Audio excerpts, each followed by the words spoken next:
Hey, what's up, everybody? Welcome back to the channel. My name is Dan, and you're watching Ol'SargeCollects. Well, this is episode 23 of the Diamond Stars set. So, getting near the end, let's go ahead and quickly talk about last episode. We covered card number 84, Sam Bird, and then moving over to 85, Julius Salters. Remember, that was a really cool card. It had the fans in the background. I really like that one. Then we talked about Frank Grassetti, card number 86. Remember, he was the one that had all those World Series rings. And then we finished up with card number 87, Steve O'Neill, being what I said was the only manager in the set. I was actually wrong about that. And so I have another manager in this next grouping. Also, something else that I said was that there's foliage in this card, which there is. But I learned then that there was also foliage in two other cards in the set. So that makes a total of 3 cards that have a tree or some sort of plant life in there. So let's go ahead and jump right into the lineup. We're going to start off with in numerical order, or continue in numerical order with card number 88, and that is George Selkirk. So George Selkirk, let's learn a little bit about him. He was born in 1908 in Huntsville, Ontario, Canada. You know, it's surprising to me how many different Huntsvilles there are. I once lived in a town called Huntsville, Texas, and I also spent some time in Huntsville, Alabama. Now I'm learning there's a Huntsville, Canada. I wonder how many other Huntsvilles there are. Anyway, so he made his major league debut in 1934 as an outfielder for the New York Yankees. In 1935, Selkirk succeeded Babe Ruth as the right fielder for the Yankees. He also inherited Ruth's fabled number 3 uniform number. The Yankees actually didn't retire that number until 1948, the same year that Ruth died. George Selkirk's career lasted only 8 seasons. He played all of them with the Yankees. He also earned the nickname Twinkle Toes for his way of running on the balls of his feet. During his playing days with the Yankees, Selkirk was a 2-time All-Star and a 5-time World Series champion. He retired from baseball in 1942 with a .290 batting average. After he left baseball, he joined the U.S. Navy during World War II. So, George, thank you so much for your service. Following his military service, he managed various farm teams for the New York Yankees. Later, he worked for the Kansas City Athletics, the Baltimore Orioles, Washington Senators organizations, before he retired for good.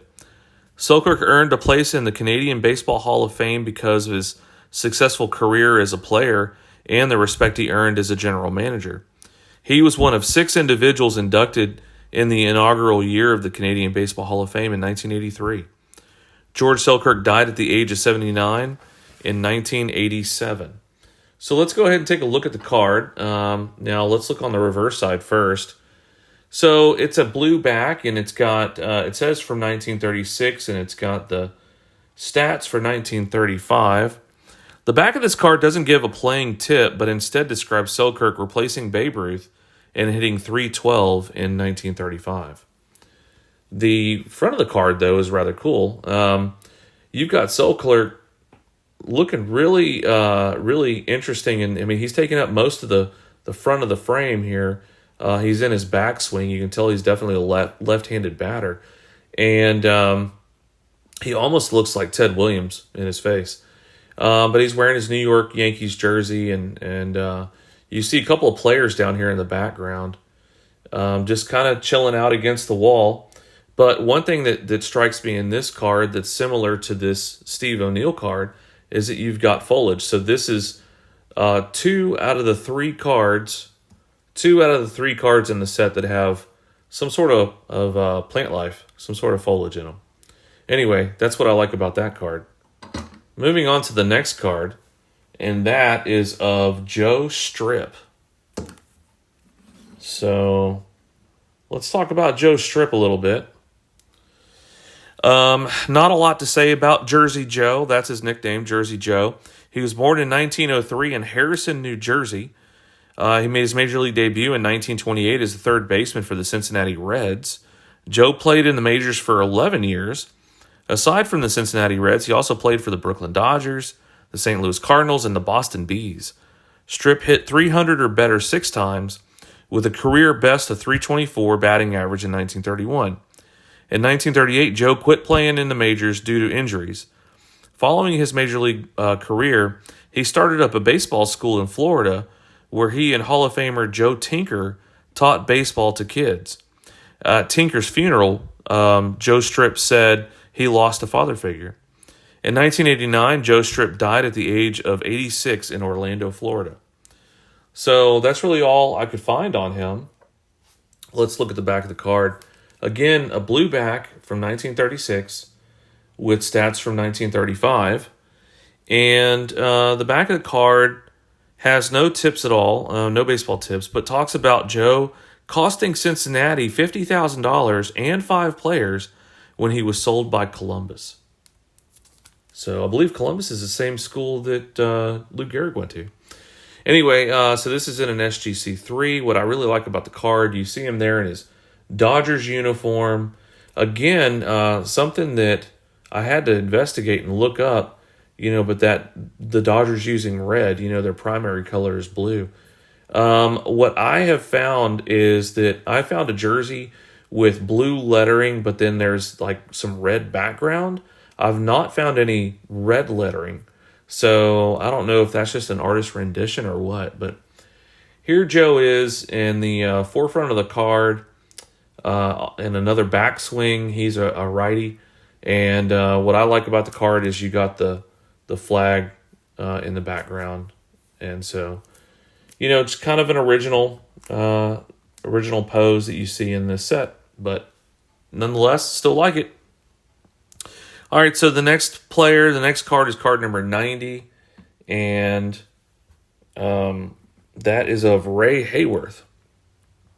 So here we are, card number 90. Now, there's only 96 different cards in this set. The last couple of cards in the set are all repeats, which I will get into in a later episode, but yeah, so here we are in the home stretch of this set. And so far to date, we've covered, there's a couple of cards I haven't shown you from earlier in numerical order, but here we are in card number 90 already. All right, so Ray Hayworth, born in 1904 in High Point, North Carolina. He made his major league debut in 1926 as a catcher for the Detroit Tigers. Hayworth spent nearly 50 years in professional baseball, either as a player, a coach, or a scout. Ray's younger brother, Red Hayworth, also played in the majors for only one season. Ray joined the Tigers in 1926 and played in 12 games. He spent the next 2 seasons in the minor leagues. In 1929, he was called back up to the Tigers and spent the next 9 seasons in Detroit. Ray Hayworth was the primary catcher for Detroit until 1933 when the Tigers acquired Hall of Fame catcher Mickey Cochran. The Tigers won back-to-back pennants in 34 and 35 and won the World Series championship in 1935. Mickey Cochran suffered a nervous breakdown during the 1936 season.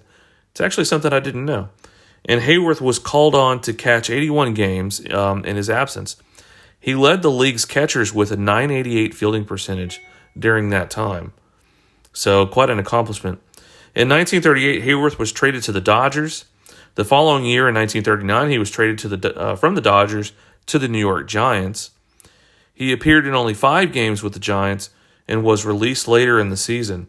He spent the next 2 years back in the minors. In 1942, Ray was called back up to the St. Louis Browns.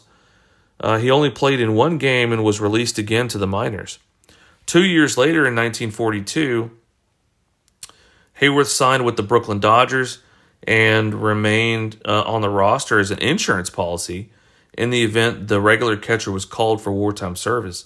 He only appeared in 9 games over the next 2 seasons. In December of 45, Branch Rickey hired Hayworth to take over as manager of the club's Texas League affiliate team.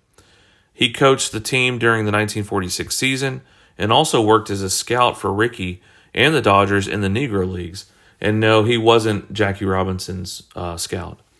In 1947, Hayworth became a manager of Chicago Cubs affiliate. He went on to scout for the Cubs, serving as the club's chief of scouting operations, and he is credited with scouting Ernie Banks. Ray later scouted for the Braves organization until 1970 and the Montreal Expos until 1973, when he retired from professional baseball. Ray Hayworth died in 2002 at the age of 98. At the time of his death, he was the oldest living former major league player. So let's take a look at the card. So the back of the card, again, is blue back. All of the later cards in the set are all blue back. This one's from 1936, gives the stats for 35. The back of this card does not flatter Hayworth in one bit. It talks about him being the ideal second-string catcher, and only a minor reason why the Tigers were favored to repeat the pennant race of 1936. Wow, if you could just imagine the brutal honesty that this card has, imagine if cards reflected that today. So, on the front of the card, it's got a picture of Ray Hayworth in his Detroit Tigers uniform. Well, I really love the hat with the D on it. And then in the background, I don't know who player number 4 is. I'll actually have to look that up to see if there's an actual player number 4 during this time frame. But then you've got an umpire in the background as well. Another thing I'm going to have to do at some point in time in the future, I'm going to have to group all the cards that have an umpire in them, because I think that'd be cool to showcase all of those together. So yeah, that's Ray Hayworth. And let's move on to the last card that I'm going to share today, and that is of Coach Bucky Harris. Let me move these over so we can see them without everything falling over. You know, I've been had bad luck with moving things. Everything wants to fall over every time I touch it. So, all right. I think we got them in focus now. There we go. So, let's learn about Bucky Harris. He was born November 8th. There's a reason why I'm giving that date. He was born November 8th, 1896 in Port Jervis, New York. He made his major league debut in 1919 as a second baseman for the Washington Senators. He made only a few appearances in his rookie season, but was made the regular second baseman in 1920. Harris is known as a tough competitor, standing up to even ferocious superstar Ty Cobb, who threatened Harris when he tagged Cobb in their first encounter. In 1924, Harris was named the player manager of the Senators, and at that time, he was only 27 and was the youngest manager in the majors. He proceeded to lead the Senators to their only World Series title in Washington in his rookie season as a manager. He was nicknamed the Boy Wonder. Harris won a second consecutive American League pennant in 1925. After an unsuccessful season in 1938, he was traded as a player manager to the Detroit Tigers, where he would retire as a player in 1931.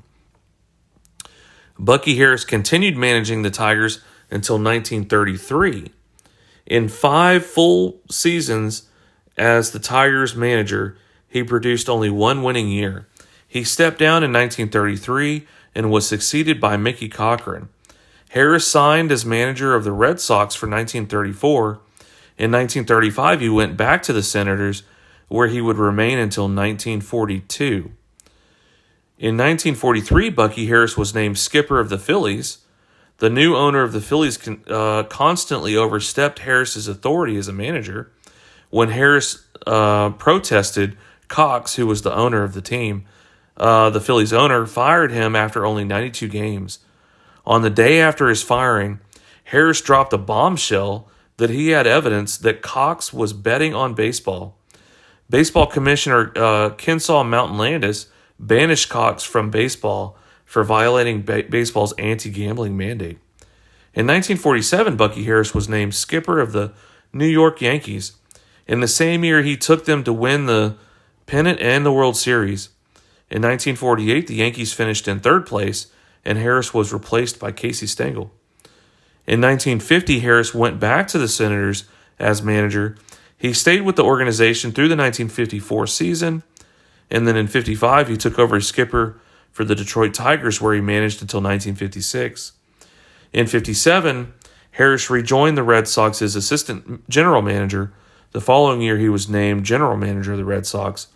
And on his watch, the Red Sox finally broke the baseball color line by promoting Pumpsy Green from AAA. This took place more than a dozen years after Jackie Robinson's debut with the Dodgers. So, in fact, the Red Sox were the last of the 16 pre-expansion teams to integrate. Following some bad trades and manager selections, Harris was fired as general manager in 1960. He finished his long major league career as a scout for the White Sox in 1962. He was inducted into the National Baseball Hall of Fame in 1975. He was inducted as a manager, having won 2 World Series and a number of pennants. Bucky Harris died on his birthday, November 8th, 1977, at the age of 81. Let's look at the card. So this has been a really difficult card for me to find, and I found this raw, sent it in for grading. Unfortunately, it only got the grade of a 2.5. Let's flip it over and take a look at the back. So again, blue back. Notice it doesn't give any stats down here, just like the Steve O'Neill, and it's from 1936. In a previous episode, like I mentioned before, Steve O'Neill card was the only manager card in the set, and I was wrong about that detail. And as it turns out, there were only 2, the Steve O'Neill and this card, the Bucky Harris. The back of the card briefly explains Harris's playing and managerial career up until that point, where he went back to Washington. And so this is a card of him with the Washington Senators during his managing time with the team. Behind him, you got some really bold colors, and I believe it's the grandstands that you see in the background. If I'm not mistaken, here's the seating area, here's the overhead, and you've got these pillars right here, or stands like support beams, and then back off in the distance you have a pennant. So anyway, yeah, this is Bucky Harris in the forefront with his stern managerial facial expression. All right, folks. Well, this wraps up the episode 23 of the Diamond Star set. We are up to card number 91. In the next episode, we'll start off with card number 92. And I do appreciate all your time listening to this. And until next time, keep hunting the good stuff and take care.